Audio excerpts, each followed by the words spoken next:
to do a background collage, and you have some information about what kinds of plants and animals would be in the area where your Indian tribe lived. So this piece of blue is actually going to stand up and be glued around the cardboard base that you have. So you want to think about the farthest things will go down first. So for instance, if you're doing mountains, the plain ones, and then the chaparral would come in front of that.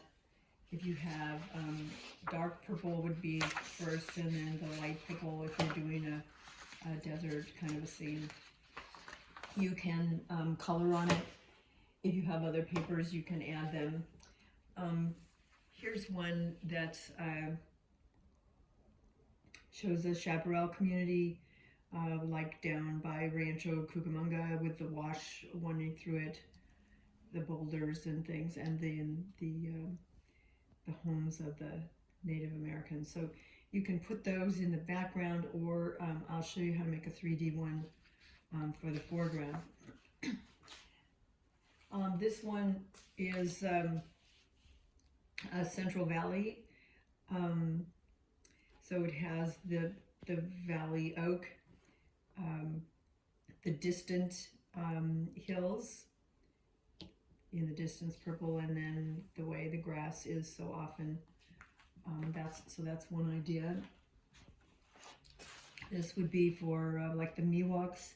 This is the Western Sierra foothills. So I have the plain green here, and then the kind of chaparral green here. These are the digger pines and the golden hills, and then the big boulders that come out. This would be Mojave, where the hills once again are distant, and they don't have trees or anything on them, so I just did them in the lavender. And the desert plants are the darker green, so that they conserve water, or the kind of sagebrush colors. The Wahia Indians, the hills will be farther away. Things like sagebrush are spaced farther apart because the roots have to reach out that far to get enough water to survive. And even though water may run through it, it doesn't really affect the things on either side. The Paiutes lived in the Eastern Sierra. It's an uplift range, so there are not a lot of trees, a lot of gravel there, or a lot of granite, and the hills. And then it's very dry because it's in the rain shadow mountains.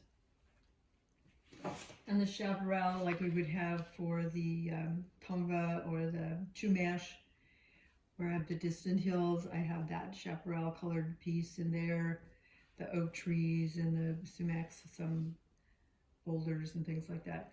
So that will be your background. You can use, I prefer crayon, but I suppose if you're adding more trees, or in the case of the Tongva or the Chumash, you might have an ocean. You might want to use marker for that.